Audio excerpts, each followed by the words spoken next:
kita ingin melakukan kesunahan, yaitu dengan baca subhanallah. Ini namanya at-tasbih firruku. Ini standarnya, adnal kamalnya, standar bawah yang kita baca adalah subhana rabbiyal azimi wa bihamdi. Tapi minimalnya subhana rabbiyal azimi tanpa wa bihamdi sudah dapat kesunahan.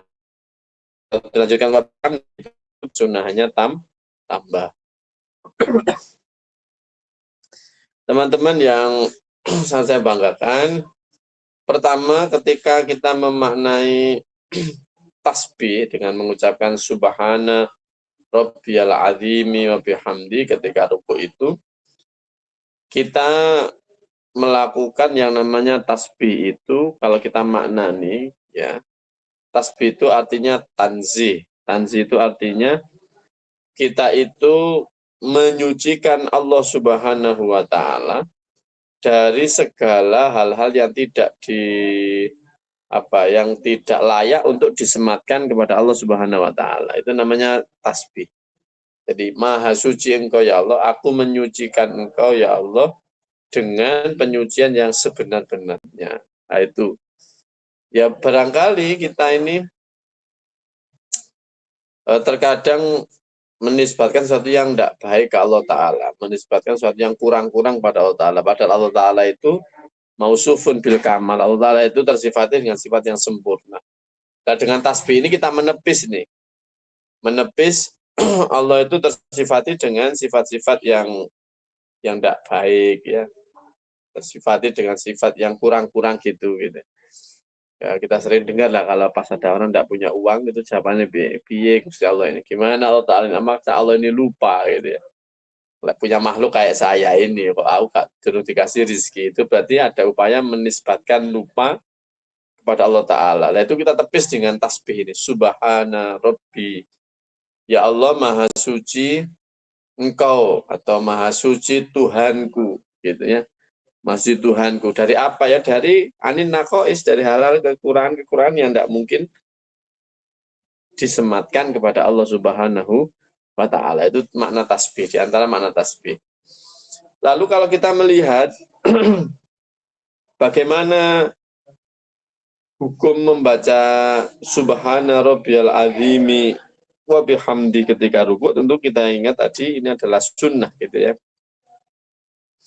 Tapi yang menarik, ini dalam syarah kitab yang saya punya, syarah takrib, ini syarah Fathul Qorib juga, dikatakan begini, wa huwa wa in kana sunnatan ila anna tarkahu syadidul karoha. Membaca zikir tasbih dalam ruku ini, itu walaupun sunnah, ya, tetap kita semua mengatakan itu sunnah, hanya saja meninggalkan, tidak membaca doa ini ketika ruku itu syadidul karoha, dikatakan sangat makruh gitu ya, sangat makruh gitu. Bahkan para ulama itu begini, benar redaksi gini, man dawam ala tarki tasbih fil ruku' wa sujud saqatat syahadatuhu gitu.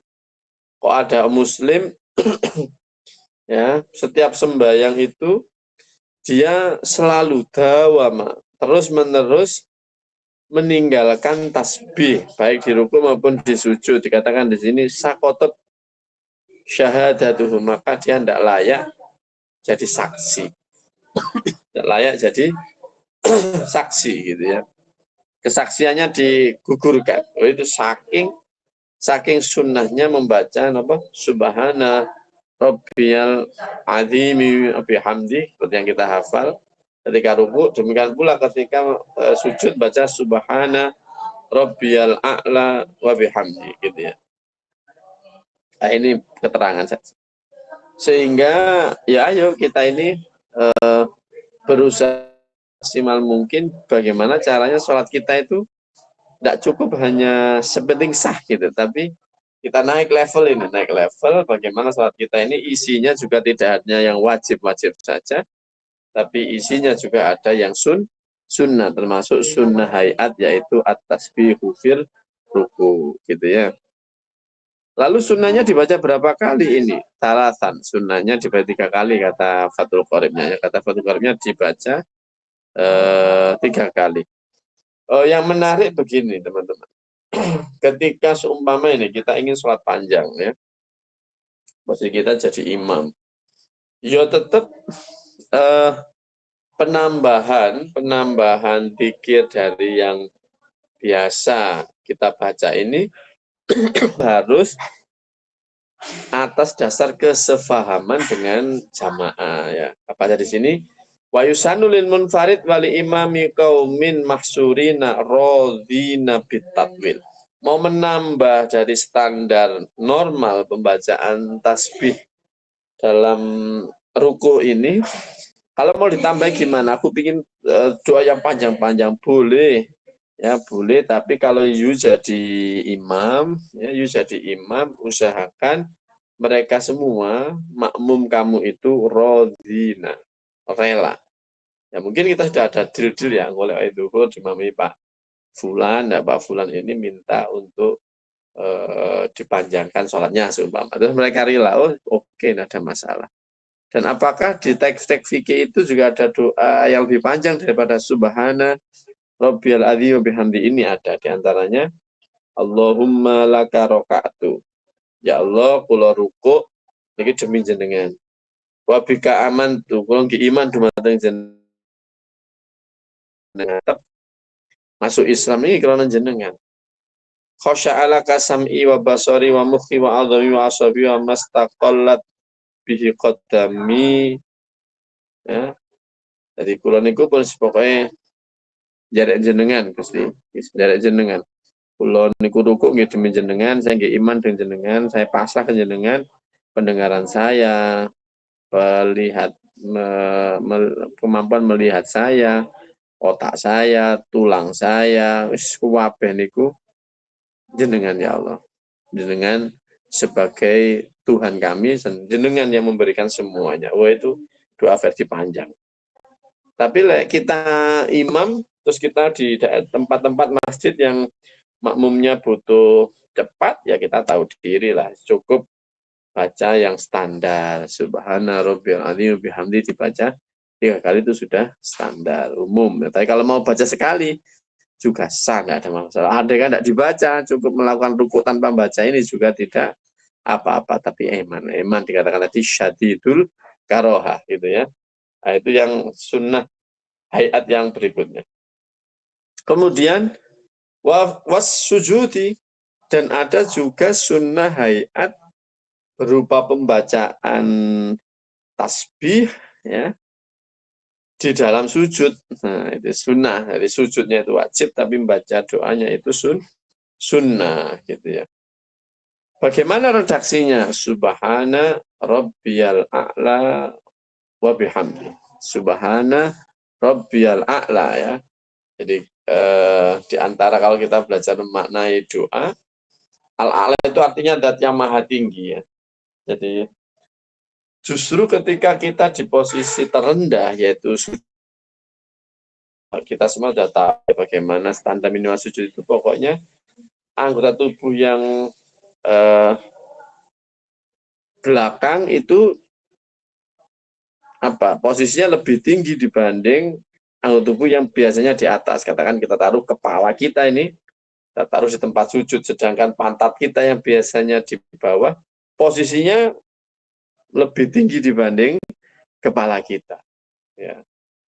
Loh, ini posisi seperti ini, lalu kita berdoa, Subhana Rabbiyal A'la Gusti, jenengan, Allah Ta'ala, jenengan itu tersifati dengan a'la, zat yang maha tinggi. Ketika ngomong Allah Ta'ala sebagai zat yang maha tinggi, posisi kita justru merendahkan serendah-rendahnya. Oh, ini top ini top ini. Jadi sujud itu memang istimewa, yaitu pengakuan sengaku-ngakunya, sesadar-sadarnya atas kehambaan kita.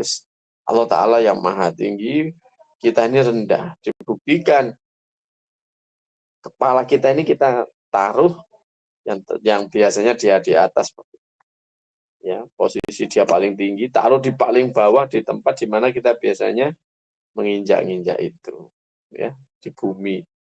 Nah, ini kan luar biasa pilihan doanya itu ya. Ketika memuji Allah Ta'ala dengan zat yang paling tinggi, kita itu di posisi terendah, ngaku benar-benar kita ini adalah hambanya Allah Ta'ala gitu ya.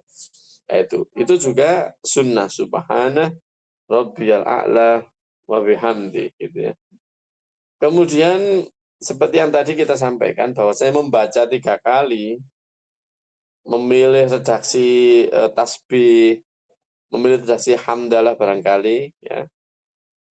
Memilih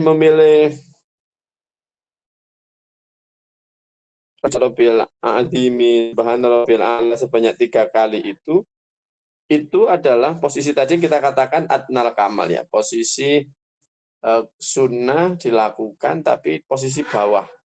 Lalu sempurnanya gimana? Doa tasbih yang sempurna itu dalam kacamata fikih dikatakan yang sempurna itu dibaca 11 kali. Waduh, gitu saya terobsesi nih mau sholat ruku sujud 11 kali. Jadi lihat posisi itu. Kalau kita sholat sendirian, silakan sak kuat-kuatnya, sak kuat-kuatnya. Tapi kalau kita sholat berjamaah, kita lihat keadaan makmumnya. Apakah makmum itu ridho, ya, atau boten. Gitu. Kalau tidak ridho, ya cari yang standar-standar saja, gitu ya.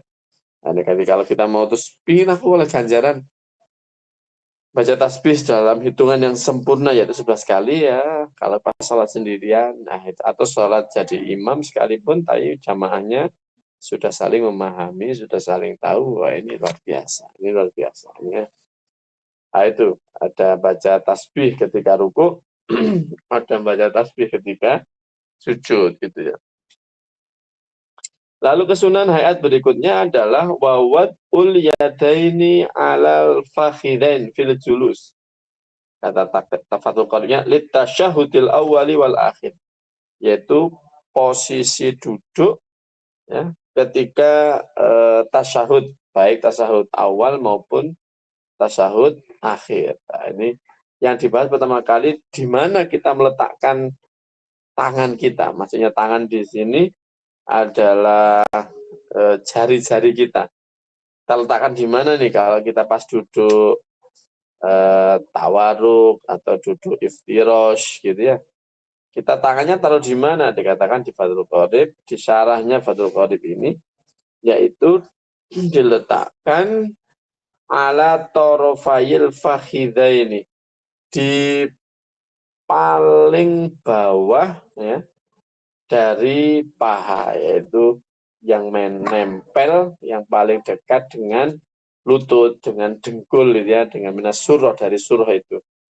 Jadi tangannya, jarinya diletakkan di pinggir paha ya. Nah, itu sunnah juga meletakkan tangan itu. Ya, jadi meletakkan tangan di atas paha. Kata Fathul Qoribnya lebih detail lagi, atau sarahnya Fathul Qorib lebih detail lagi, yaitu paling bawah yang berdempetan dengan dengkul, lutut ya, lutut itu. Kan kalau kita duduk itu kan terus tekuk ya, lah itu kan pupu nih di paling dekat dengan apa ini, lutut ya, dengan lutut dengan dengkul, itu jari terletakkan di situ. Nah, itu juga sunnah. Anda kan tarik ke atas lagi, ya tetap tidak ada masalah. Tapi ini kita belajar di posisi paling sempurna, gitu ya. Nah, itu kesunahan berikutnya. Kemudian ketika duduk itu ya besutul yusro, gitu ya, wayak bidul yumna, yang kiri dilepas, ya, kiri dilepas, yang tangan gegem. Nah, ini juga sunnah, ini juga sunnah, gitu ya. Nah, gegemnya ini kecuali apa namanya, ujung jari, ya, kecuali ujung jari. Yang ujung jari ini kita gunakan untuk memberi isyarah ketika kalau kita ngaji zubat, ketika kita mengucapkan illallah. Jadi ini tanya asyhadu at-tahiyyatul mubarakatus shalawatut thayyibatu lillah. Assalamu alayka ayyuhan nabiy wa rahmatullahi wa barakatuh. Assalamu alayna wa ala ibadillah sholihin. Lalu tasyahud asyhadu an la ilaha illallah. Ini isyaratnya itu pas illallah ya. Nah, itu juga sunnah, itu juga sunnah. Jadi yang kiri jarinya dilepas, yang tangan digenggam, kecuali apa? Musabbihah, ujung tari telunjuk ketika pas bertepatan dengan pembacaan illallah ketika dalam tasyahud itu. Nah, gitu ya. Jadi yabsutul yusra wa yaqbidul yumna illal musabbihah. Jadi yang kiri dilepas, yang kanan digenggam kecuali apa? Jari telunjuk, gitu ya. Kenapa? Fa innahu yushiru biha. Karena jari telunjuk itu nanti akan kita gunakan ketika kita memberi isyarah, gitu ya. Memberi isyarah apa? Memberi isyarah tadi itu ketika melafalkan illallah, gitu ya. Illallah, gitu. Fa innahu yushiru biha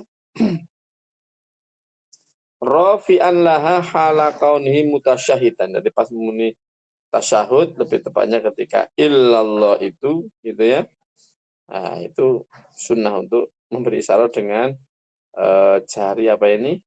Telunjuk, gitu ya. Mutasyahidan. Wa dzalika inda qoulihi illallah. Pastinya jadi pas illallah. Jadi kalau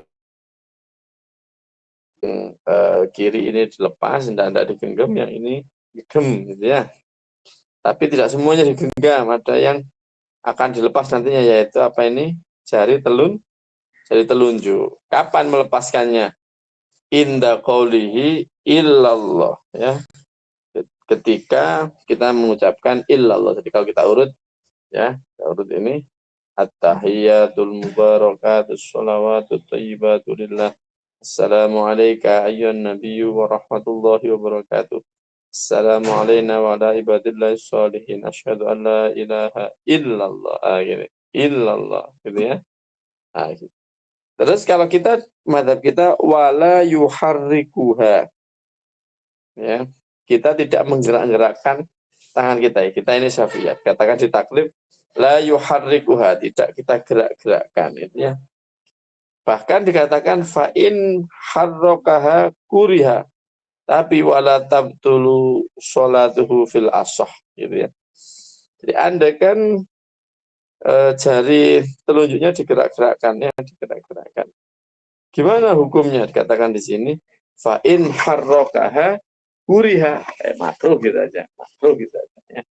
Tidak sampai terus batal sholatnya, tidak sampai terus dosa gitu, yaitu bicara tentang tangan ketika duduk tasyahud, gitu ya. Jadi wala tabtulu sholatu fil asoh, menurut kaul yang asoh, ya, wala tabtulu sholatuhu, sholatnya tidak apa-apa, tidak batal walaupun jarinya digerakkan. Nanti ketika kita belajar hal-hal yang membatalkan sholat, tidak semua pergerakan itu membatalkan sholat, tapi ada kriterianya, diantaranya sangat, gerak yang sangat, ya, diantara. Dan kemudian ini ketika menggerakkan tangan, ini tidak bagian dari bergerak yang banyak, gitu ya, sehingga tidak sampai membatalkan. Apa hukumnya kalau kita mengatakan fa'in harrokaha kuriha, maka makruh, gitu ya. Yang lawannya, sunnahnya ditampilkan ketika zikirnya sampai di illallah, gitu ya. Illallah, wis menurut semaneng, habis itu diam, begitu. Illallah terus diam, tidak digerakkan secara terus menerus. Itu madzhab kita. Kemudian wal iftirashu fi jami'il jalasat, ya, duduk iftiras. Iftiras itu ya duduk sebelum tahiyat akhir itu. Semua duduk yang kita lakukan sebelum tahiyat akhir itu namanya iftiras, ya, namanya iftiras. Ya, pantat itu nempel di tanah, ya, lalu kaki kiri ditegakkan, kaki kirinya tegak, gitu ya.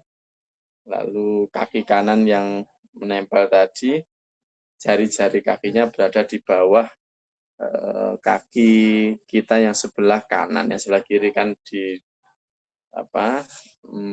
diduduki, gitu ya. Lalu kemudian kaki kanan ditegakkan, Lalu kemudian apa? Duduk ini kita lakukan di mana? Di fi jami'il jalasat ya. Jami'il jalasat. Semua duduk, baik duduk istirahat, duduk di antara dua sujud, atau duduk ketika tasyahud awal itu iftirash ya.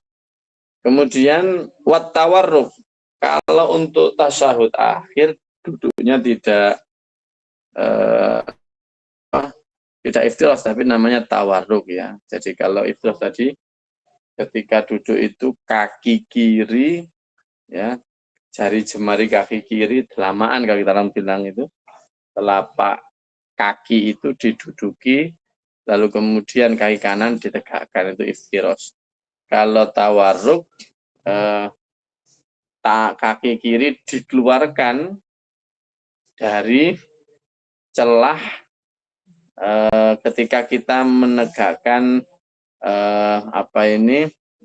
telapak kaki dari kaki kanan itu kan, terus keluar sedikit lah. Kemudian terus pantat kita nempel di mana, di lantai atau nempel di saja namanya tawarruk ya, namanya tawarruk. Kalau iftirash kaki kiri diduduki, kaki kanan itu ditegakkan gitu ya. Wat tawarruk fil jalsatil akhir.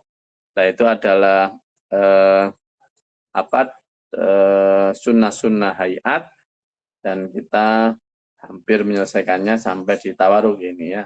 Terakhir sunnah hayat itu adalah wat taslimatus tsaniyah, yaitu salam yang kedua ya, salam yang kedua. Salam yang pertama itu rukun, lalu salam yang kedua itu sunnah hayat. Nah ini sunnah-sunnah hayat sholat sudah selesai ya. Kita sekarang masuk di faslun fi umurin tukhalifu fi hal mar'atur rajula fi sholat. Ini bicara tentang laki-laki dan perempuan itu lek sembahyang punya karakteristik yang berbeda, punya titik-titik di mana mereka berdua ini tidak sama gitu ya, tidak sama. Itu ada perbedaan fi umurin tukhalifu fi hal mar'atur rajula. Ada fasal yang menjelaskan model, style ya. Sholatnya perempuan itu tidak sama dengan laki-laki gitu ya. Di sini disebutkan ada berapa? Disebutkan ada 5 insya Allah ya. Ada ya, ini benar. Wal mar'atu tukhalifur rajula fi khamsati asya'a.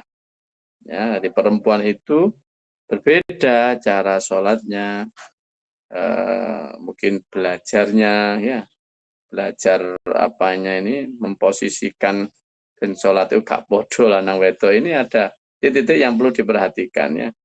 Jadi ada perbedaan.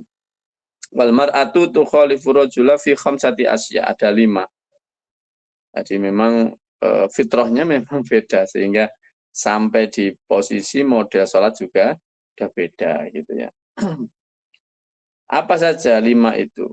1, farrajulu yuja fi mirfaqataihi ya, mirfaqaihi an jambaihi. Yang pertama, kalau laki-laki itu ketika rukuk dan sujud ya, ini mirfaq ini apa ini? Siku ini tidak menempel ya dari dua bagian perut kita ya. Kalau kita rukuk, kita sujud, itu kan tangan kita tidak nempel kepada dua bagian pinggir perut kita. Itu kalau laki-laki ya. Lah kalau perempuan nanti tadummu ba'dhoha ba'ila ba'din, nempel semua. Sikut rodok ditekan, menempel ya, menempel ke sisi perut, kemudian terus nanti nempel ke sebagian perutnya, nempel di mana, di bagian dari pahanya, itu lek perempuan, itu lek perempuannya. Ya laki-laki tadi gagah, laki itu sikut ya, tidak menempel di perut, dan perut juga tidak menempel di paha gitu ya. Nah ini yang satu dan yang kedua. Lalu kemudian wa yajharu fi maudhi'il jahri. Laki-laki ini ketika sholatnya jahriyah, ya, ketika sholatnya jahriyah, ya sunnah bagi dia untuk mengeraskan. Ya, sunnah bagi dia untuk mengeraskan. Tapi sekali lagi ini kesunahan. Kayak kemarin yang kita diskusikan di antara pertanyaan Pak Mehdi ya, Pak Mehdi ya. Bagaimana kemudian ketika waktunya keras, saat maghrib katakan, lalu kemudian kita pelan, atau dibalik, ketika waktunya pelan, duhur, asar, lalu dikeraskan. Jawabannya tidak sampai di titik batal, gitu. Tidak sampai di titik batal. Gitu. Nah sekarang mengeraskan ini bagian dari model, style sholatnya laki-laki. Terus kalau perempuan gimana?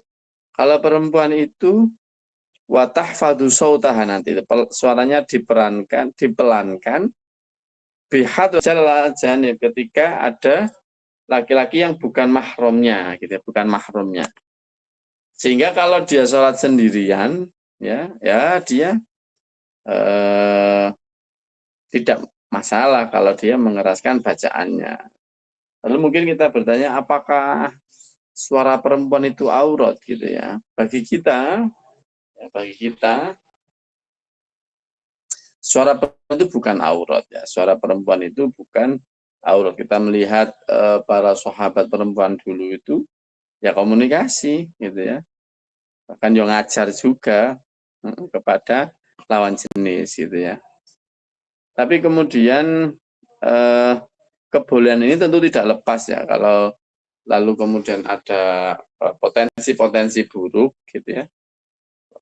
Ya saya kira kayak kita dulu kalau zaman muda mungkin lepas ngomong dengan perempuan yang tidak kita sukai atau perempuan yang biasa, teman biasa, mungkin gaya bicara itu biasa saja, tapi ada indikator senang itu kan ngomongnya mendayu-dayu, itu ya tidak boleh ya, ngomong mendayu-dayu itu tidak boleh ya, lawan jenis tidak boleh. Tapi kita tetap mengatakan bahwasanya suara perempuan itu bukan aurat, gitu ya. Sehingga dalam sholat ini, kalau laki-laki sholat andai karena ada perempuannya, maka dia tetap sunnah untuk mengeraskan. Ya, kalau perempuan, kalau dia pas sholat lalu kok bihadrotir rijalil ajanib, dia berada di tempat yang di mana di tempat itu ada laki-laki yang bukan mahramnya, itu maka walaupun itu sholatnya sunnah jariyah, dia tetap dipelankan, ya, dia tetap dipelankan. Itu perbedaan nomor 3. Lalu kemudian perbedaan yang nomor 4, laki-laki dan perempuan adalah wa idza nabahu syai'un fi sholati sabbaha. Ya, kalau laki-laki ada mau mengingatkan imam atau apa itu, dia sunnahnya mengucapkan subhanallah, ya, mengucapkan subhanallah, dan mengucapkannya itu biqasdil, untuk dengan niat untuk zikir, yaitu mengingatkan, gitu ya. Atau zikir diniati ya, niat zikir dibarengi dengan niat iklam, niat memberitahu, gitu ya. Tidak ada masalah, gitu. Tapi kalau awil iklam fakot, gitu ya, dia mengucapkan subhanallah itu dengan niat ngasih tahu saja tanpa ada niat zikir, gitu ya. Jadi memang tak kandani, mungkin ini subhanallah niatnya memberitahu, fakot batolat, maka awil iklami fakot, ya, memberitahu saja, batolat, maka sholatnya batal. Ini pentingnya niat, ya, pentingnya niat. Jadi ketika kita jadi makmum terus mengingatkan, maka satu bikos dzikri, niatkan zikir saja, aman, tidak batal. Atau niatkan zikir plus ngasih tahu, itu juga tidak batal. Atau tidak niat, bahkan langsung spontanitas. Imam Milal bilang subhanallah, itu ya lam tabtul sholatu. Yang batal itu ketika diniati ngasih tahu tanpa ada niat yang lain seperti zikir dan seterusnya, dikatakan di Fathul Qorib batolat. Nah, itu kalau laki-laki.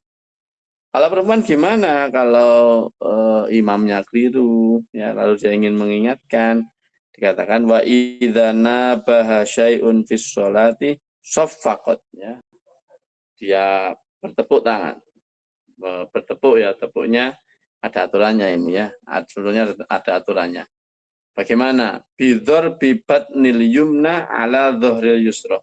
Telapak tangan bagian dalam, ya, dari tangan kanan ini ditepukkan pada dhohr yang di luar yang kiri, ya, di tangan kanan bagian dalam dipukulkan telapak tangan kaki kiri yang bagian luar, itu, ya.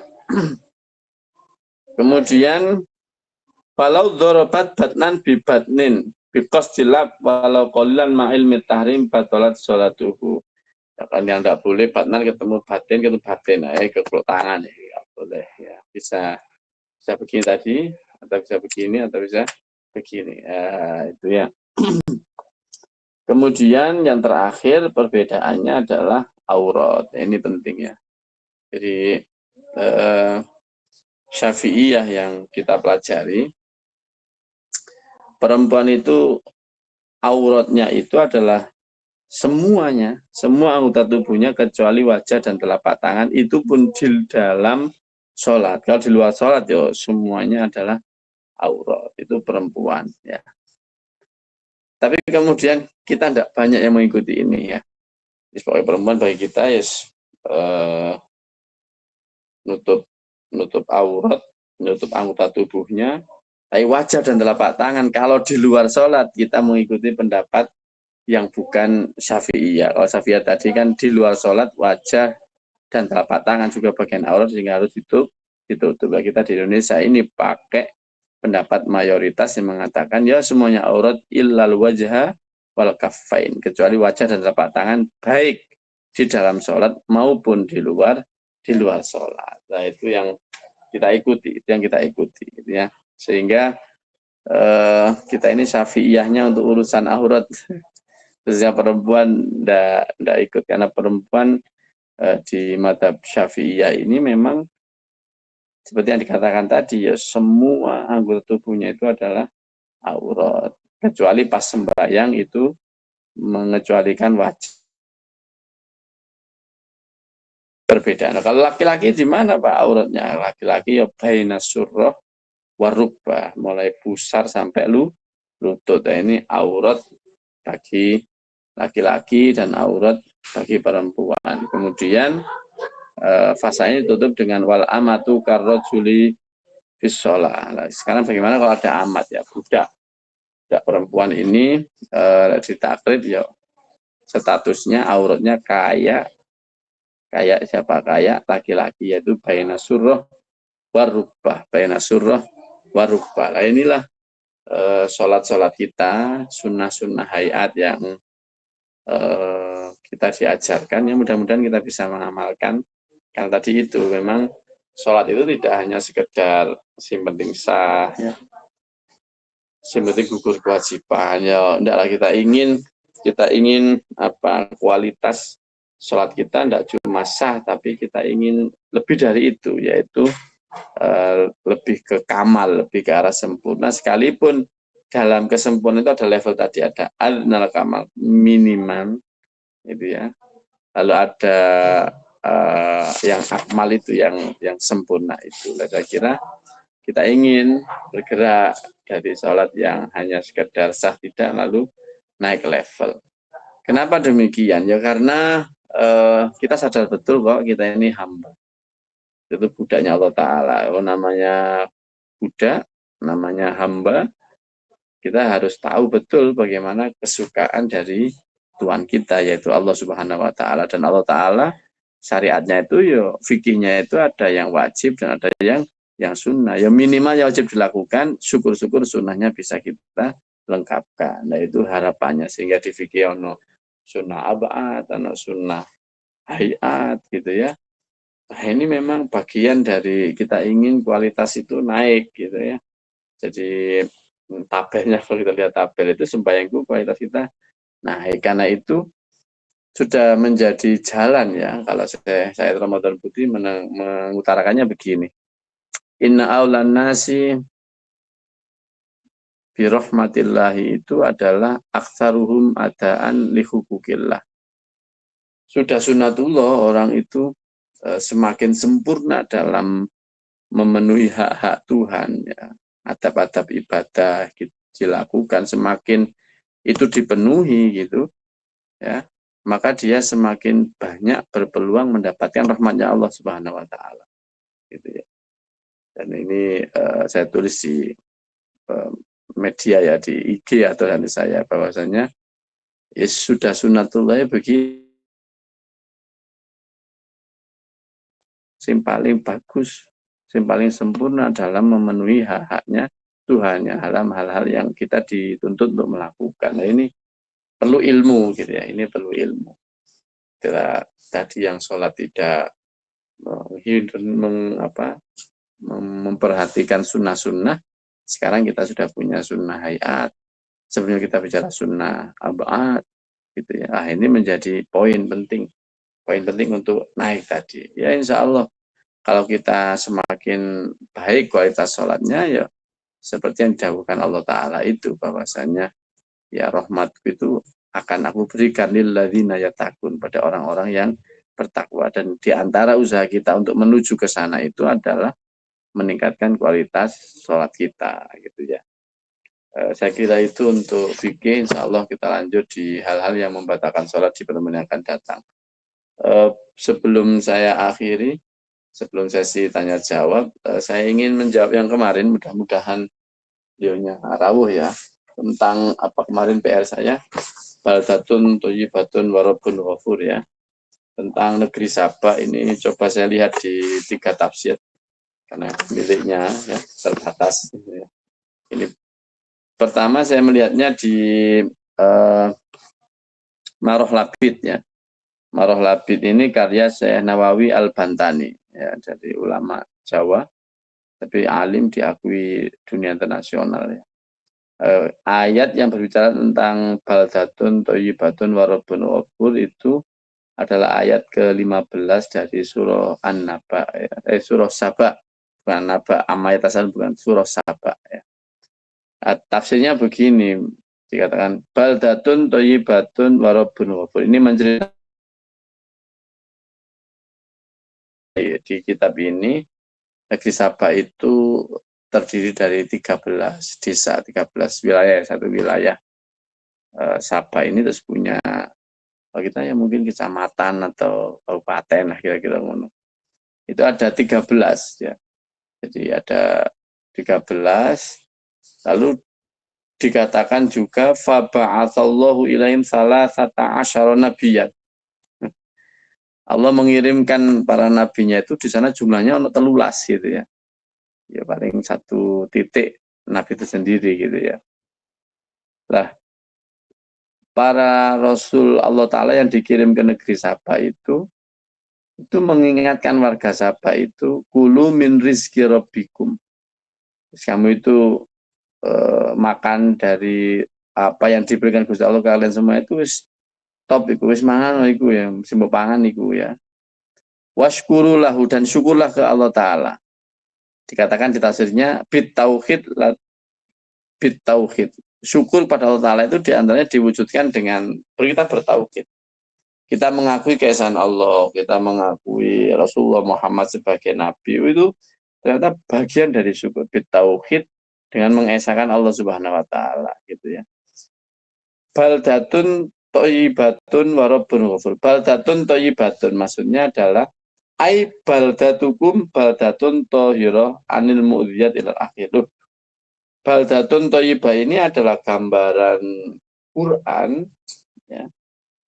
Gambaran tempat tinggalnya orang-orang Sabah ini. Baldatun thayyibat, katakan negerimu ini loh, negeri yang tohiro, negeri yang suci, ya, negeri yang aman, banyak ono jengking gitu.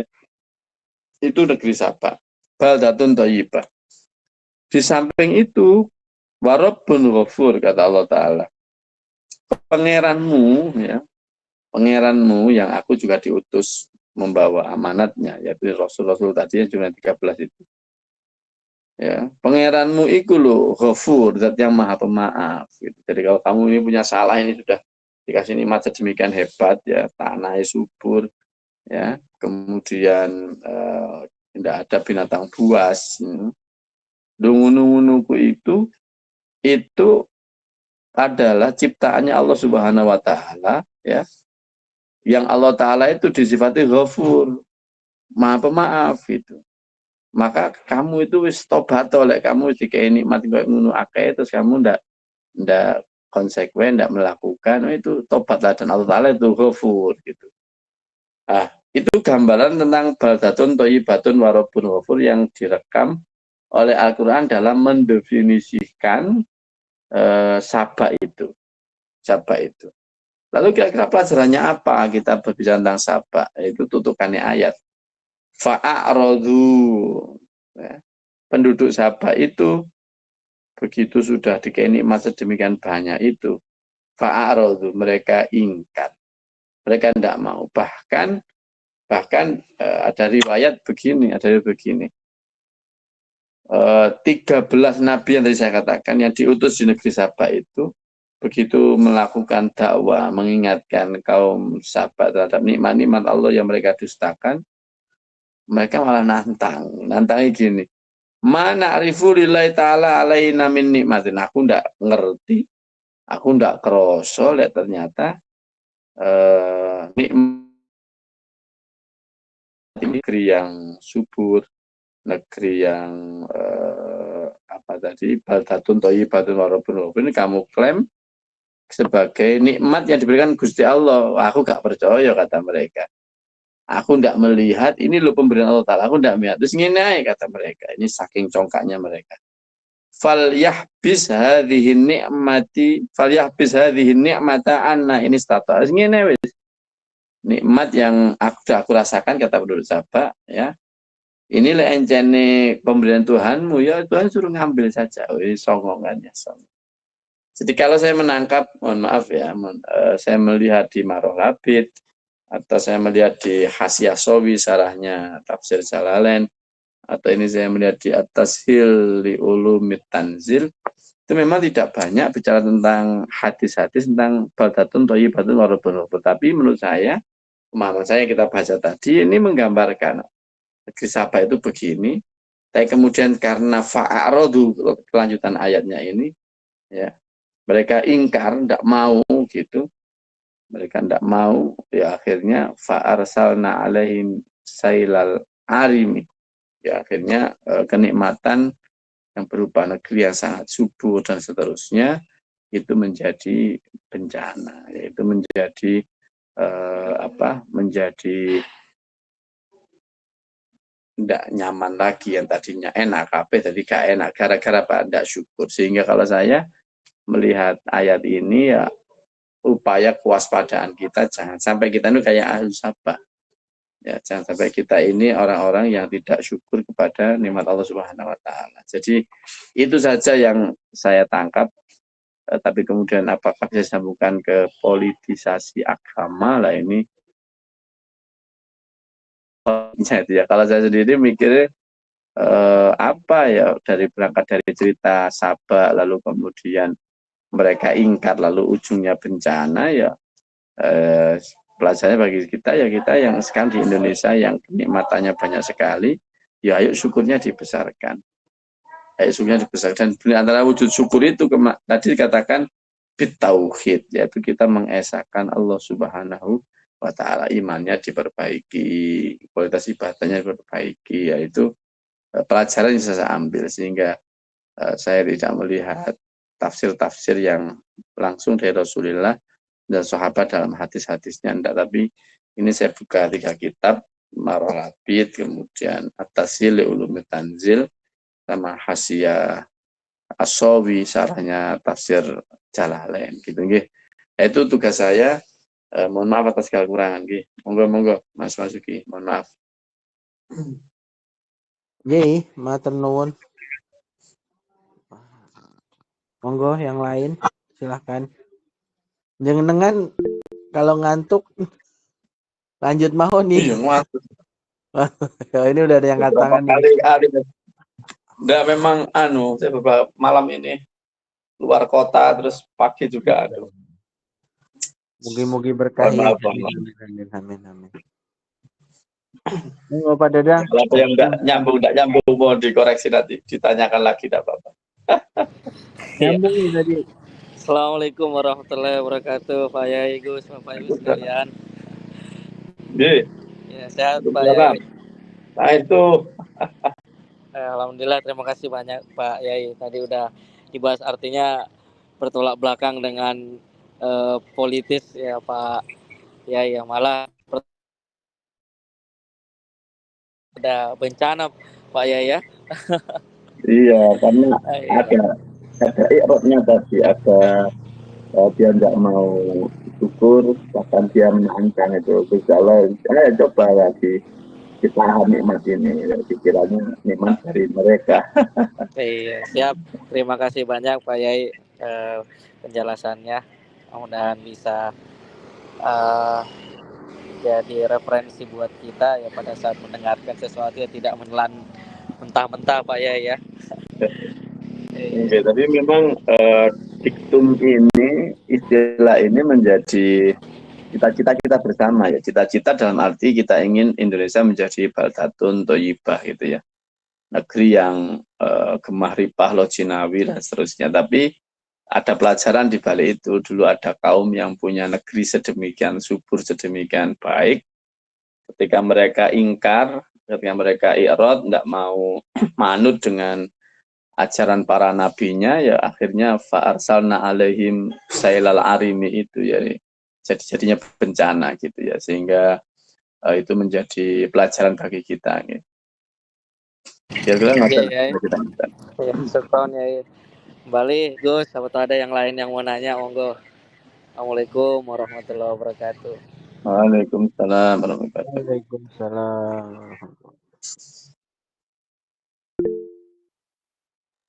Waduh, ini ada izin dari Pak Ketua ini. Oh iya, Pak Ketua, lagi gladi bersih. Nggih. Pak Medi ini sudah Oh resign. iya, Pak Medi kemarin ini. Alhamdulillah. Ya, alhamdulillah. Assalamualaikum warahmatullahi wabarakatuh. Waalaikumsalam warahmatullahi wabarakatuh. Nggih, Pak Medi. Pak Yai, saya mau kasus saat kita sholat masbuk atau sholat yang apa ini ya, apa sih namanya, tinggalan. Siap. Kita ikut sama sholat jamaah yang sudah berjalan. Pada saat kita mengikuti, ternyata imam dan jamaah yang lain sudah di tasyahud akhir. Oke. Nah, itu untuk bacaan tasyahudnya kita mengikuti tasyahud akhir atau kita cukup sampai mengikuti di tasyahud awal sampai sholawat aja Pak Yai? Yes, sampai di tasawuf awal, sampai di Allahumma sholli ala Sayyidina Muhammad saja. Oke. Tidak ikut-ikut tasawuf akhir. Karena kita masih, perjalanan masih dilanjutkan lagi. Oke Pak Yai. Ya, clear. Siap.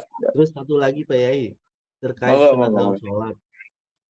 Tunaminah itu ada di mana ya posisinya ya? Dia sunat atau apa? Tumakninah. Nggih. Tumakninah itu pembahasannya di rukun sholat. Nggih. Katakan di posisi ruku itu juga ada rukun, yaitu tumakninah dalam ruku. Nanti di posisi iktidal, di posisi sujud itu nggih sama, ada rukun yang bernama tumakninah dalam rukun-rukun yang tadi itu ya. Kalau kita melihat kemarin ini, melihat arkanus sholat ya, melihat rukun-rukun dalam sholat, katakan kita dapati, katakan seperti ruku ya, kita lihat ruku dulu, ruku, kemudian setelahnya ada at-tumakninatu fir ruku gitu, tumakninah dalam ruku, itu rukun tersendiri kalau di takrib yang kita baca. Lalu iktidal, kemudian setelah rukun ada rukun at-tumakninatu fihi, tumakninah dalam iktidal. Lalu setelah itu sujud, katakan setelah sujud ada rukun lagi at-tumakninatu fihi, tumakninah dalam sujud. Lalu duduk di antara dua sujud, itu pun juga nanti ada tumakninah di dalam duduk di antara dua sujud. Nah, gitu Pak Medi. Memang dia rukun, tapi cara penghitungan beberapa kitab berbeda. Ada yang cara menghitungnya jadi satu, ruku dan tumak ninah di dalamnya, dihitung satu. Terus itidal dan tumak ninah di dalam itidal, sujud, itu ada model-model penghitungan. Ada lagi yang model penghitungannya ruku, itidal, sujud, duduk di antara dua sujud, lalu ditutup dan tumak ninah di setiap gitu ya, di setiap ruku, itidal, sujud, dan duduk di antara dua sujud. Tapi ala kulli hal, dengan model menghitung kayak apa saja, memang tumak ninah ini adalah bagian dari rukun dalam sholat. Yang letaknya tadi itu ada ruku, ada i'tidal, ada sujud, dan ada duduk di antara dua sujud. Wallahu a'lam. Ngoten Mbak Medi. Kalau maknanya sendiri dari tumak ninah dalam sholat itu apa ya? Tumak ninah itu kan tenang ya. Kalau kita biasa mengartikan tumak ninah gitu kan, tumak ninah itu kan diartikan dan kemudian kita artikan diam ya. Kalau kita lihat Fathul Qorib ini ya, tumak ninah itu kalau kita ayat ini, kalau kita bisa biasanya kan gini, ala bidzikrillahi tatmainnu bihal qulub gitu ya, atau bihal qulub ya. Zikirlah, dan dengan zikir itu hatimu akan tenang. Lalu apa ini tumak ninah di dalam sholat ini? Kalau kita baca wahia sukunun ba'da harokah. Tumak ninah itu artinya nggih Pak Prapto, izin pamit nggih, mudah-mudahan sukses.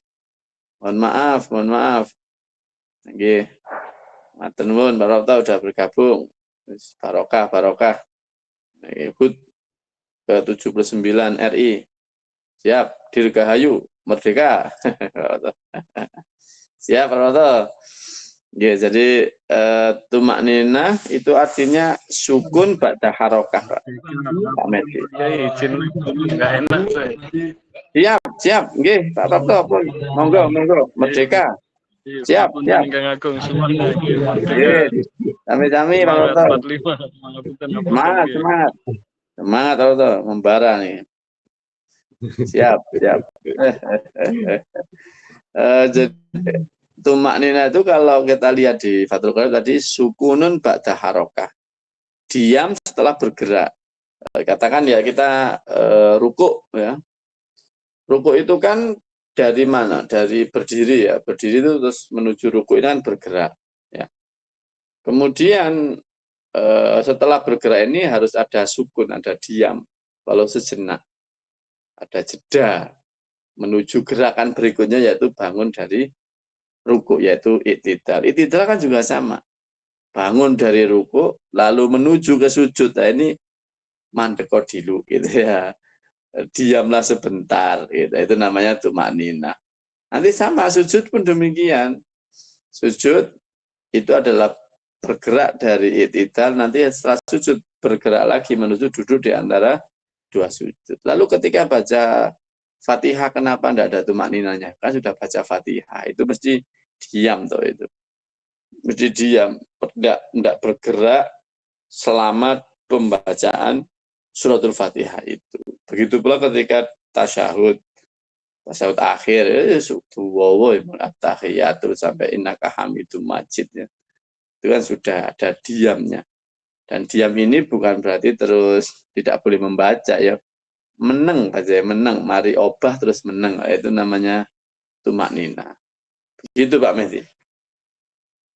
Terima kasih ya, Pak jelas sekarang clear buat saya. Alhamdulillah. Kami. Ya, terima kasih. Mohon dilanjutkan. Siap. Monggo yang lain, silahkan. Kalau tidak ada kita tutup. Udah hilang ngantuknya Pak. Oh, udah hilang ngantuk.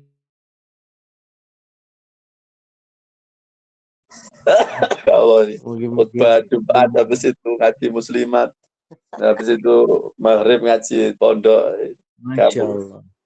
Seharusnya hari ini ada tamu di Tebireng itu, ada Habib Muhammad. Iya, menantunya Habib Umar. Saya izin ke Yai, saya itu sudah lama ndak ngisi muslimat di kampung itu, ngaji di NU itu. Saya dicari orang lama ini.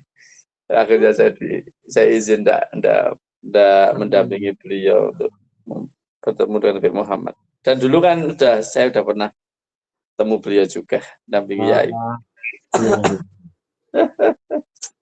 Mudah-mudahan. Mabruk. Amin. Saya ini Pak Dadang mau tanya apa gimana ini angkat tangan? Atau yang tadi? Lupa dimatiin kayaknya tuh. Oke. Tadi terkait itu ya postingan jenengan niku ya. Wah ini sangat baik diulik ini, Masya Allah. Iya, itu pembacaan syarah hikam yang pertama itu kan. Min alamatil itimat alal amal nuksonu roja inda wujudi salal itu saya coba membaca saya Said Ramadan Al-Budi itu. Bahwasanya memang ya kita akan kecelik gitu ya kalau kita tergantung pada amal, itu akan salah nantinya, ujung-ujungnya salah, karena memang amal itu tidak akan bisa menghantarkan kita kepada tujuan yaitu surga, pahala dan seterusnya. Kita bisa meraih pahala, meraih surga itu ya atas rahmat Allah Subhanahu wa taala. Sehingga kita terus belajar menempatkan ibadah itu di mana, surga itu di mana gitu. Apakah ibadah dan surga itu seperti orang barter gitu ya. Kita ini punya uang lalu surga itu barang terus kita beli dan pasti harus dikasih ke kita gitu. Atau seperti apa? Ternyata yang diajarkan Ramadan Budi yang sefaham saya itu ya ibadah itu kewajiban kita, sudah titik kewajiban kita sebagai hamba, kita wajib ibadah, sudah titik. Lalu kemudian di mana posisi surga, posisi pahala itu murni pure pemberian Allah Subhanahu wa taala. Jadi itu adalah fadl, adalah rahmat dari Allah Subhanahu wa taala. Tapi bukan berarti ketika kita tidak bergantung pada amal, tapi bergantung pada rahmat, lalu kita tuh sembrono, tidak mau beramal, tentu tidak.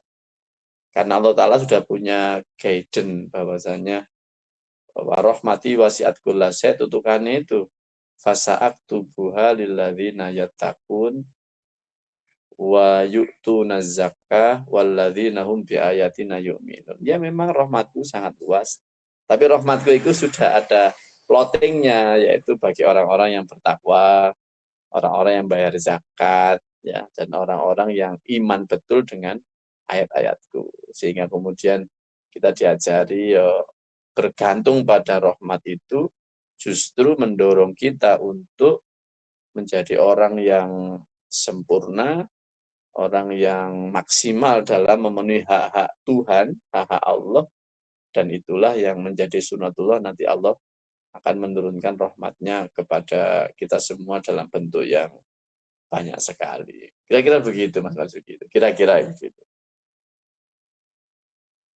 Siap, karena memang kalau melihat cerita-cerita sehebat-hebatnya orang kalau bukan karena rahmat Allah ini nggak bakal bisa tembus sih.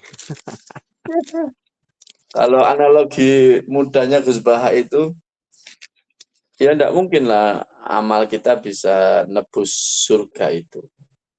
Amal kita itu hanya 70 tahun, 80 tahun.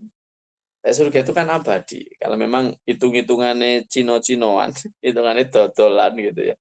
Ya tentu amal yang hanya sekian waktu dilakukan tentu enggak bisa membeli kenikmatan yang abadi. Sehingga kemudian ya sudah, memang kalau kita ngasih tauhid itu fa'i yusibna fabimahdil fadli. Kalau Allah Ta'ala itu memberi pahala ke kita, memberi surga, memberi itu murni pemberian dari Allah Ta'ala.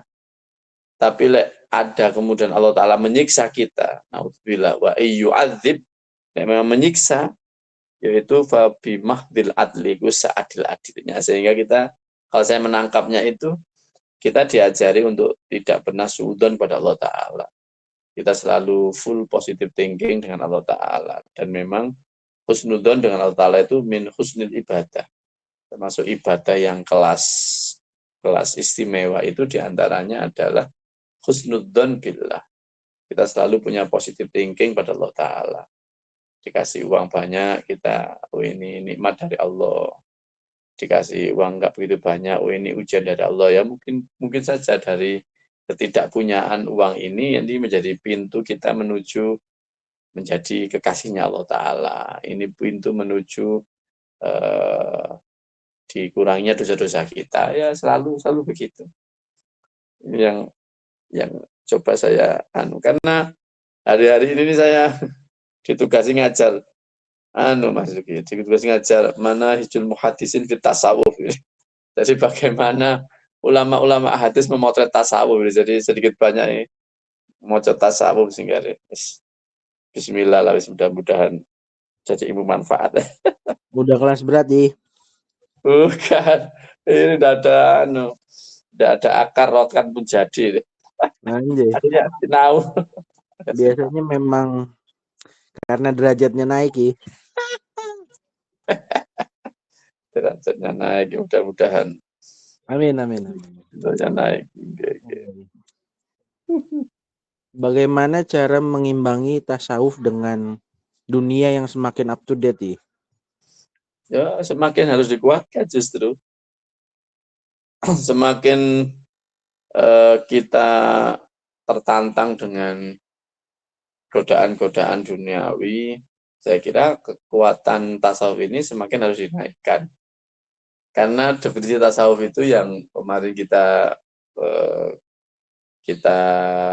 searching ya, kita lihat katakan itu tasawufnya Syekh Zarruq Al-Fasi katakan. Dia mengatakan tasawuf itu adalah sidqut tawajjuh ilallah subhanahu wa ta'ala. Bagaimana kita itu menghadap ya, kita ini tunduk kepada Allah Ta'ala dengan cara yang benar gitu ya. Dan ketundukan ini kan sudah kelaziman dari status kita sebagai hamba Allah. Maka karena kita ini statusnya sebagai hamba Allah, maka harus tunduk. Terus bagaimana tunduk yang benar? Nah, ini diantaranya diajarkan dalam kajian ilmu tasawuf ini. Lebih lanjut kemudian Al-Fasi mengatakan dengan tidak bisa dipisahkan. Fikih mengajari kita hukum praktis amali yang kita lakukan sembahyang, puasa, terus bagaimana agar sholat kita, puasa kita ini benar-benar menghadap ke Allah dengan cara yang benar. Biar caranya khusyuk, biar caranya hudu gitu ya. Nah ini diantaranya diajarkan dalam ilmu tasawuf itu. Sehingga ini berdampingan. Kalau meminjam istilahnya Gus Irfan, ketika menggambarkan NU dengan terbireng, ya tasawuf dengan fikih itu dua mata uang. Jika rusak salah satu mata uang itu, ya nilainya berkurang atau bahkan mungkin tidak bernilai lagi uang tersebut. Gitu. Saya pikir ya benar begitu. Jadi tidak bisa terus kita terus terbawa dengan fikih itu kulit, tasawuf itu isi, enggak ada begitu. Bagaimana ada kulit kalau enggak ada isinya, atau dibalik ada isi enggak ada kulitnya, itu pasti enggak sempurna. Lah kita ingin menuju kesempurnaan ya dua sisi itu. Sehingga ketika kita menyadari tidak bisa lepas dari keilmuan ini, ya fikih, ya tasawuf, ya tauhid, ya hidup di era apapun, tinggal dimanapun, ya tetap ini bagian dari keharusan karena status kita sebagai hamba Allah Subhanahu wa Ta'ala. Zaman batu ya pangeran Gusti Allah, zaman modern ya pangeran Gusti Allah, zaman Android ya pangeran Gusti Allah, nanti zaman setelah Android ya pangeran itu Gusti Allah gitu. Sehingga tidak bisa kita lepas dari ilmu-ilmu ini. Kayaknya begitu Mas Masuki. Siap ya. Ini Mas Heri angkat tangan. Mas Heri kayaknya tadi angkat tangan. Assalamualaikum Pak Kiai. Waalaikumsalam Mas Heri. Ya, mohon video sing ngantuk-ngantuk dikati. Ya Pak Kiai, mohon maaf Pak Kiai, ini mau tanya. Ini Pak Kiai soal ulil amri, soal pemimpin Pak Kiai. Nah, kita sebagai yang dipimpin sebagai rakyat. Ini Garudanya warna biru kayaknya Mas Marzuki. Garudanya ini. Iya, oke. Kemarin habis ini kena chat Siap. Gimana Pak Zari? Nah, kita itu sering diajarin gitu kalau kita itu harus taat sama pemimpin. Nah, Oke. cuma di sisi lain ada kita itu harus critical thinking gitu, harus mempertanyakan kebijakan para pemimpin. Nah, ini di antara tengah-tengahnya ini gimana Pak Kiai? Kapan kita harus taat? Kapan kita harus mempertanyakan itu? Sikap kita sebagai Muslim itu gimana Pak Kiai? Oke, bagus. Jadi satu kita punya teori atiullah wa atiur rasul wa ulil amri gitu ya. Taat pada ulil amri, oke. Sisi lain kita punya batasan la ta'ata li makhlukin fi maksiatil khaliq ya. Tidak ada ketaatan kepada siapapun ketika melanggar aturan Allah sebagai khaliq kita. Oke. Lalu kemudian bagaimana kita memposisikannya ya. Saya ingat pada salah satu hadis yang ditulis oleh Hadratus Syekh Kiai Haji Muhammad Hasyim Asy'ari dalam kitabnya namanya An-Nurul Mubin. Itu menyetir hadis ad-dinu an-nasihah. Agama ini adalah nasihat. Nasihat itu artinya iradatul khair ya. Nasihat itu artinya menghendaki baik. Dan di antara nasihat itu sasarannya adalah wali a'immatil muslimin. Nasihat kepada pemimpin, kalau kita bilang pemimpin. Lalu kemudian bagaimana Hadratus Syekh mensyarah, menjelaskan bentuk nasihat yang seperti apa yang merupakan bagian dari cara kita menjalankan agama Islam yang baik itu. Ketika melihat ketidakbaikan dari a'immatul muslimin, dari para pemimpin kita.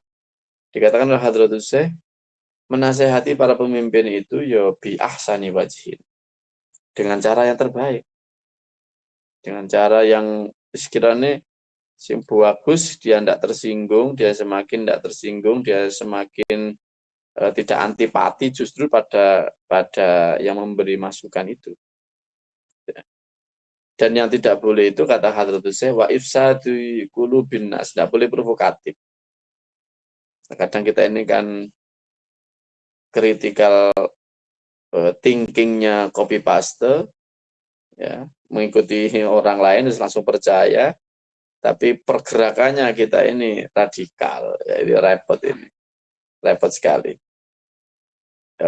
Yang pas gimana? Yang pas ya kita kaji betul masalahnya, lalu kemudian sampaikan dengan cara yang terbaik, sampaikan dengan cara yang tidak menimbulkan gaduh, sampaikan dengan cara yang kira-kira mereka, para pemimpin yang kurang baik justru semakin tertarik, semakin mau menerima nasihat kita.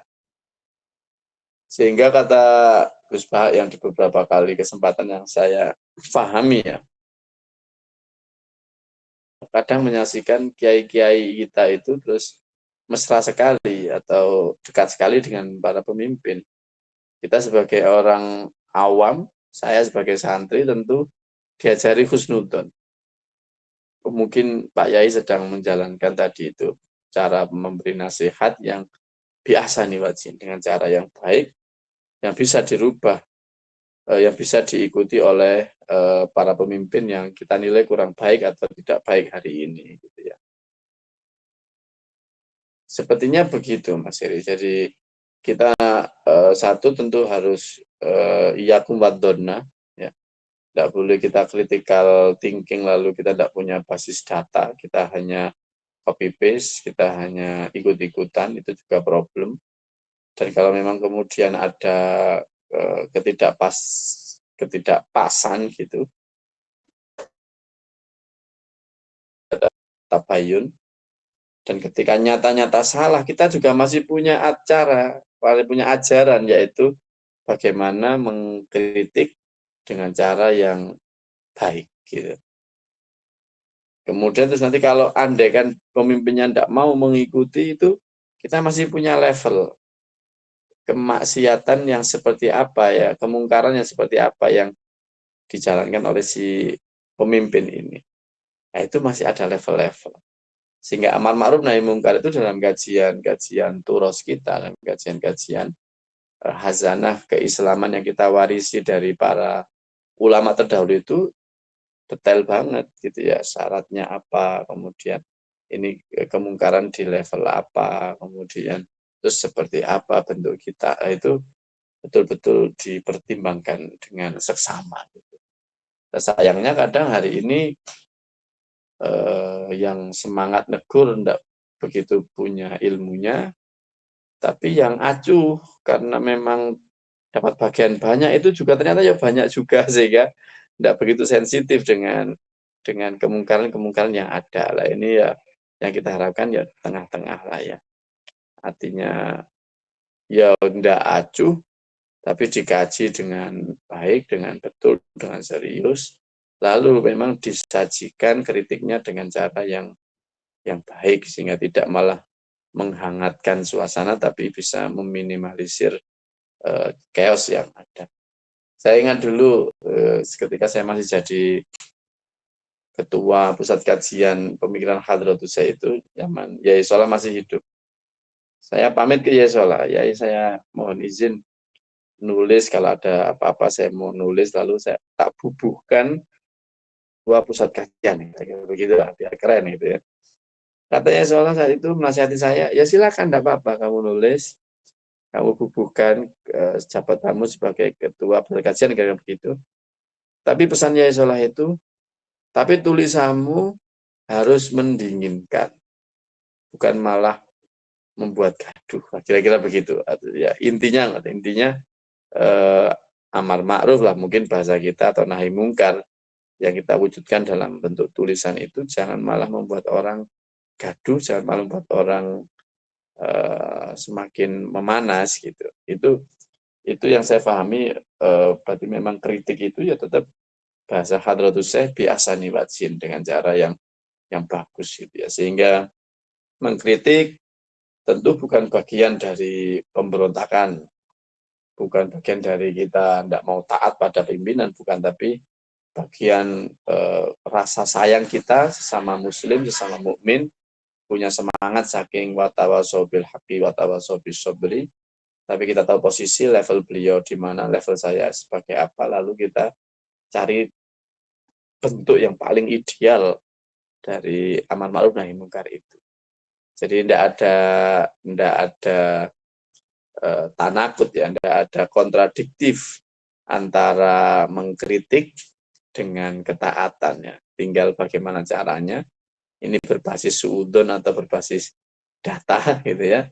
Nah, itu pemahaman saya seperti itu, Mas Heri, dari beberapa literatur dan beberapa ulama yang saya temui.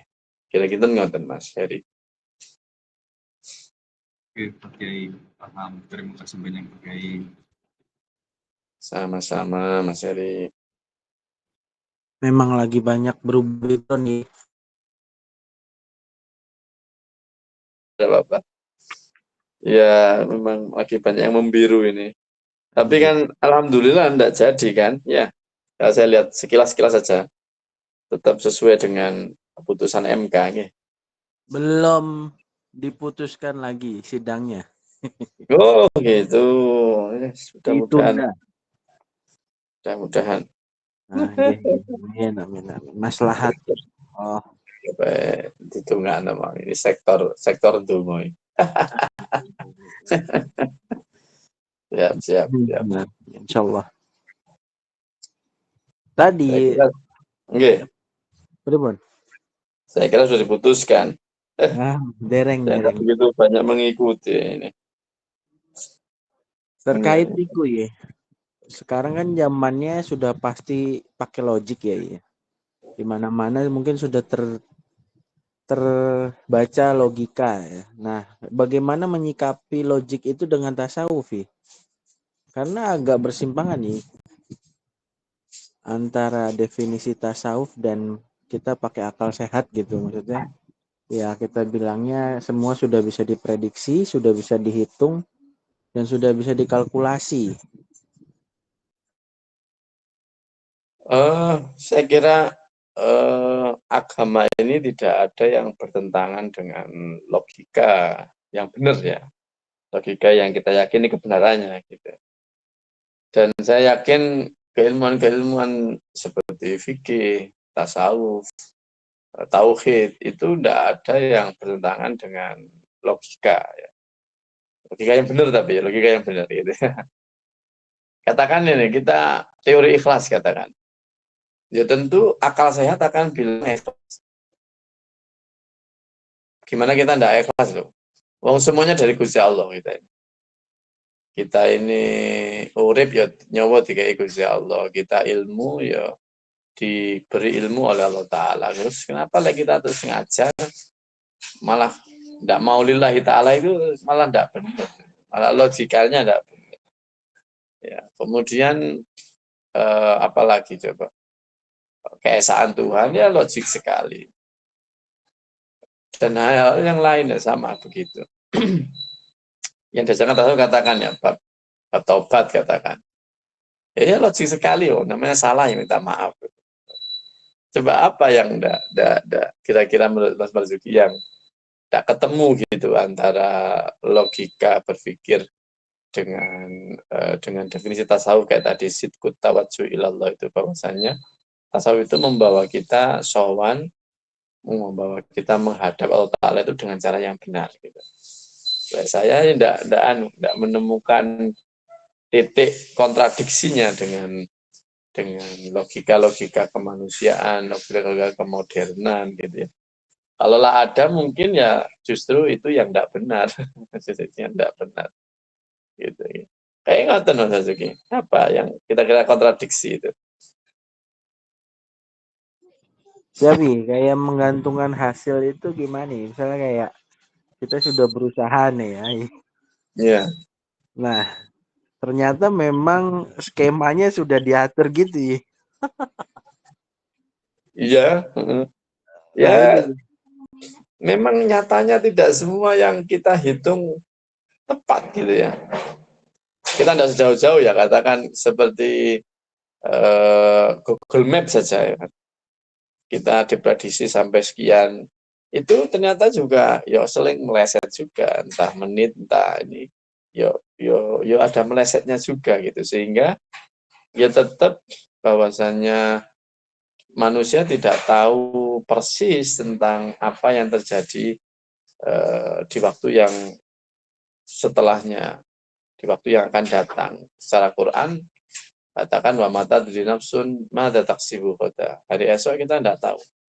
Jadi kita hitung, kita analisis, yang kita tasbihkan, kita tanzihkan, tidak mungkin ono salah gitu. Dan saya begitu. Sehingga logika-logika itu justru harusnya semakin menguatkan tasawuf kita, semakin menguatkan fikih kita, semakin menguatkan tauhid kita. Karena memang akal ini produknya Gusti Allah juga gitu ya. Dan tasawuf, fikih, tauhid itu juga yang diajarkan juga oleh Allah. Sumbernya satu, maka harusnya tidak boleh bertentangan. Harusnya tidak boleh bertentangan. Pabrik bodoh soalnya, pabrik bodoh. Kayaknya begitu Mas Marzuki. Siap ya. Tadi menarik sih. Harus ditasbihkan dan tanzihkan. Itu di akhir ya. Kalau di awal di awal dihusnudonkan gitu kan. Kita husnudon, kita positive thinking kalau Ta'ala. Tapi begitu ketemu dengan hasilnya, ya tentu kita harus mentasbihkan, mentahzihkan, bukan Gusti Allah sing keliru gitu ya. Bukan Gusti Allah yang tidak baik, ini mesti ada kekurangan di diri saya ini. Kita introspeksi gitu, kita introspeksi. Hitungan-hitungan logik ini kenapa tidak sesuai? Itu mesti bukan salah takdir ya, kira-kira gitu. Bukan salah takdir ya, kira-kira begitu. Tapi kita evaluasi itu apa ayat itu yang lihat itu Mas, ayat itu. Ya kita lihat masa lalu untuk menatap masa depan yang lebih pas gitu. Tapi tetap kita akan tidak menyalahkan Gusti Allah dan memang tidak boleh. Kita selalu mentansihkan Gusti Allah. Gusti Allah tidak mungkin ada salah ya. Mesti sing salah kita ini, ada yang salah dengan kita. Itu tidak introspeksi begitu. Siap. Kira-kira gitu Mas, kira-kira begitu. Mungkin sekali lagi nih. Monggo. Apakah konteks ini masuk ke kaidah Jabariyah dan Qadariyah ini? Tentu kita sebagai Asy'ariyah mengatakan ya memang aktivitas seorang hamba, aktivitas makhluk itu sudah diciptakan oleh Allah Subhanahu wa taala ya. Tapi kemudian kita masih meyakini ada ikhtiar, ada usaha yang diberikan oleh Allah Subhanahu wa taala, dan tentu nanti hasilnya tidak akan meleset dari apa yang sudah digariskan oleh Allah Subhanahu wa taala. Gitu. Dan tapi memang apa yang digariskan Allah taala itu masih misteri bagi kita, sehingga kita juga tidak boleh terlalu sombong untuk mengklaim bahwasanya hasilnya akan begini, akan begitu, tapi ya tetap bunyinya insya Allah begini, insya Allah begitu, gitu ya. Jadi secara teologi kita mengikuti Asy'ariyah yang mengatakan af'alul ibad itu, aktivitas dari hamba itu ya memang diciptakan oleh Allah Subhanahu wa taala. Dan kemudian apakah masih punya bentuk usaha, ya memang Allah taala sendiri yang menggariskan kita akan berusaha. Dan hasilnya juga Allah taala sudah tahu sejak awal, sejak zaman azali hasilnya sudah tahu. Sehingga kita ketika menghadapi ada doktrin begini ya, yang mampu menolak qada itu ya doa itu ya, apa itu ya, teksnya lupa saya, wala yaruddul qada'a illa du'a, wala yaruddul qada'a illa du'a, gitu ya. Jadi tidak ada yang wa minal qada'i ayyuraddal qada'u bid-du'a, insyaallah begitu teksnya kalau tidak salah. Jadi sudah termasuk qadanya Gusti Allah, sudah termasuk ketetapannya Allah taala itu, doa itu mampu merubah qada, katakan kita ambil doa ini sebagai usaha kita ya. Lalu ternyata andaikan ini usaha ini berhasil merubah qada, tapi ketahuilah bahwasanya perubahan qada ini sudah kita tahu sejak zaman azali gitu. Tidak mungkin terus Gusti Allah gini, iki berusaha sing biyen tak saya yang dulu tak takdirkan gagal, sekarang takdirkan berhasil loh. Berhasil ini pengetahuan baru bagi Allah Ta'ala, gak mungkin. Karena sifat ilmunya Allah Ta'ala itu sudah tahu semuanya sejak zaman azali, wis pokoknya Allah Ta'ala gak ada yang tidak tahu gitu. Sehingga secara konsep tauhid kita tidak menyalahi Allah Ta'ala punya sifat ilmun ya. Termasuk sifat wajib Allah Ta'ala itu ilmun, dan ilmunya Allah Ta'ala itu tidak ada yang terlewat. Sehingga keberhasilan kita karena ikhtiar begini, kesuksesan kita karena berhasil mengantisipasi kemungkinan bangkrut begini, itu tidak mengganggu keyakinan kita bahwasanya Allah Ta'ala sebenarnya sudah tahu kita ini berhasil. Dan tetap berhasil ini adalah minhatun wa atiyatun min Allah, pemberian Allah Ta'ala. Itu perlu untuk didudukkan, sehingga kita ketika berhasil tidak sombong, ketika kita gagal tidak putus asa, ya karena iman itu berkutat di antara dua itu. Al-imanu nisfani, nisfun fis sabri wa nisfun fis syukri, ya. Separuh dibentuk syukur, separuh dibentuk sabar. Sehingga ya mukmin di antara dua ini. Rasa sombong berhasil ndak ono, kalah dengan syukurnya. Nah, tahu betul siapa pemberi nikmat ini.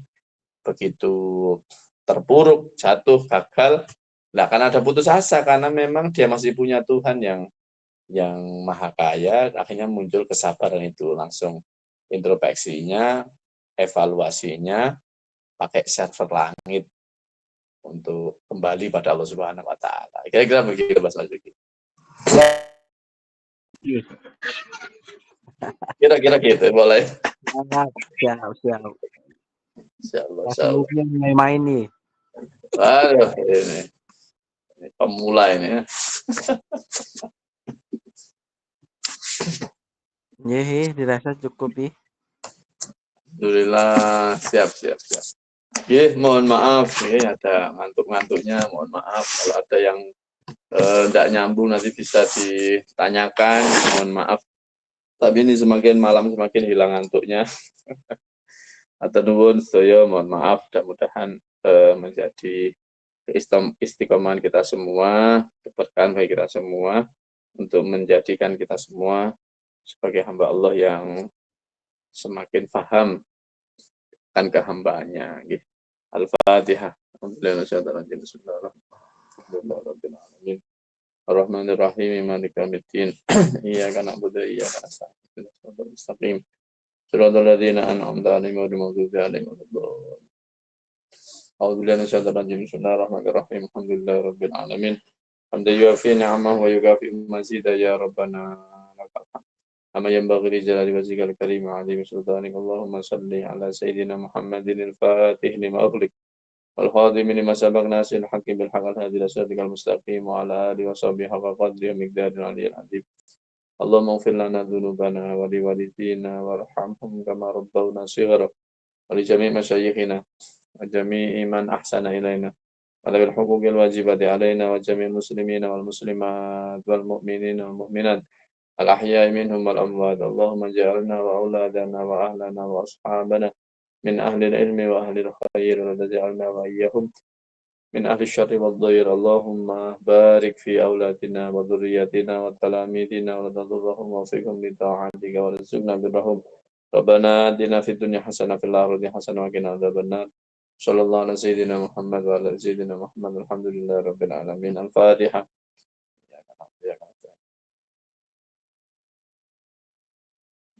Mohon maaf atas segala kekurangan. Assalamualaikum warahmatullahi wabarakatuh. Nyon pamit. Waalaikumsalam warahmatullahi wabarakatuh.